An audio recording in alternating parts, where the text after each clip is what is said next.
and there is some stuff to go over that. It is actually kind of a redesign, but the biggest key takeaway with the Xbox Series X controller is the fact that it is already confirmed that it is going to be backwards compatible with the current existing hardware. So if you have like an Xbox One or an Xbox One X, it will work with both of those systems. Pretty much any branded console that says Xbox One on it, you will be able to use this controller if you want to use this controller. And that is actually very important as well, because all the games for the first 2 years of the Xbox Series X coming out aren't going to be exclusive to this brand new Series X. So if you want to run out and buy like the new Halo, you can still play it on the Xbox One. Then you can pair it up with this brand new controller, and you should be getting a slightly better experience than you would be getting otherwise, just because you are talking about this brand new controller. But let's go over this brand new controller. Now, right away, you can see that this controller does look slightly different than the Xbox One controller, but you can see it's still kind of on the same design or the same chassis as like the Xbox One controller.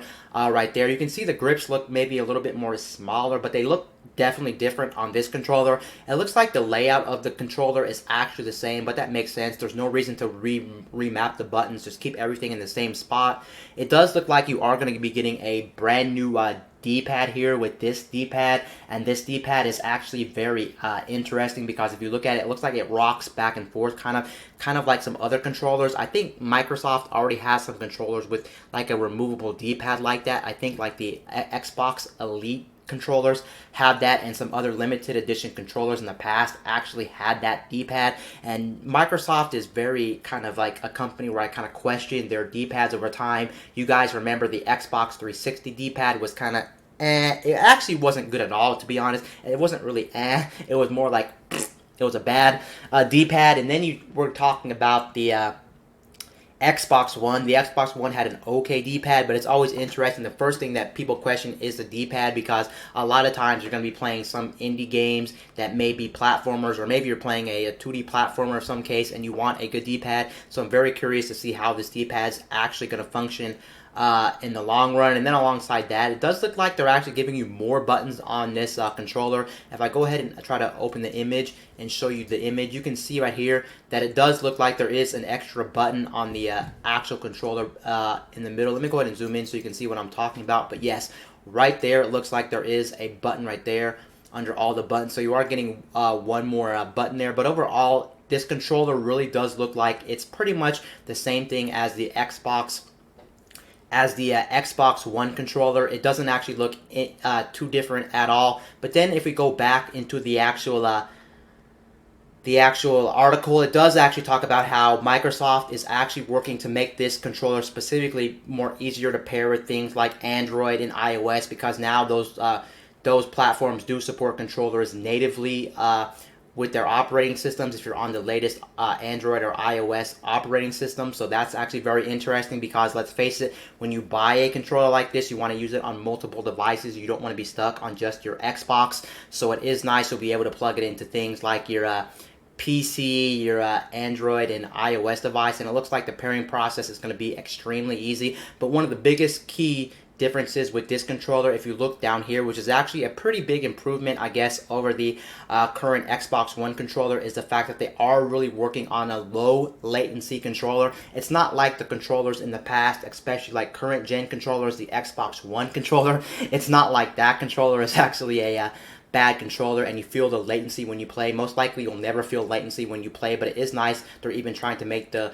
latency as low as possible, and that is nice, especially for online multiplayer sessions where you need as less latency as possible. So that's nice. They're specifically trying to work on that, and they have like basically new technology called dynamic latency input, DLI, and that's supposed to wind down on how much latency that you will be getting with the Xbox Series X controller. And the biggest thing I'm happy about is definitely the fact that these are backwards compatible with all existing Xbox One units, so you can go out and buy this when this thing actually launches.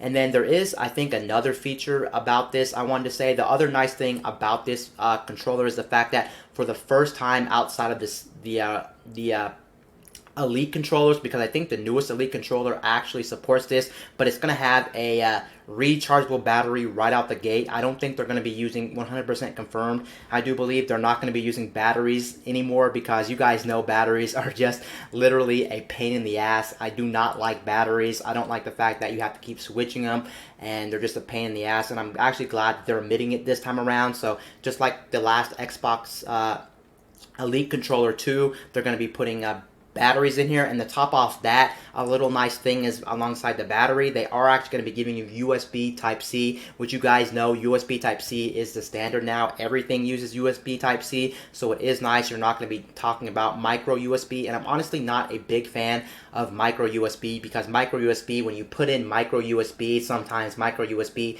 tends to like fry, or for instance it can snap. Overall, it's just not a good connector. I will say though, even my experiences, as bad as they've been with micro USB, have definitely not been as bad as something like the lightning cable from Apple, of course, because that one always seems to break much more easier. It's very fragile. The cable snap, the ends break. It's just not a good cable overall. But overall, I'm very glad for the changes for the controller, and it looks like it's going to be a very good controller. Again, I'm really going to have to see this controller in my hand and feel this controller for myself, just because, well, it does have a slightly different design than the Xbox One controller that we're currently used to today, but it should be very comfortable in the hands. And obviously Microsoft thought that the Xbox One controller wasn't the best design, so that's why they're making this slightly different. The grips look different. It's going to be a little bit different dimensions, so it's curious to see how this is actually going to work in the long run. And that's pretty much going to do it for this episode.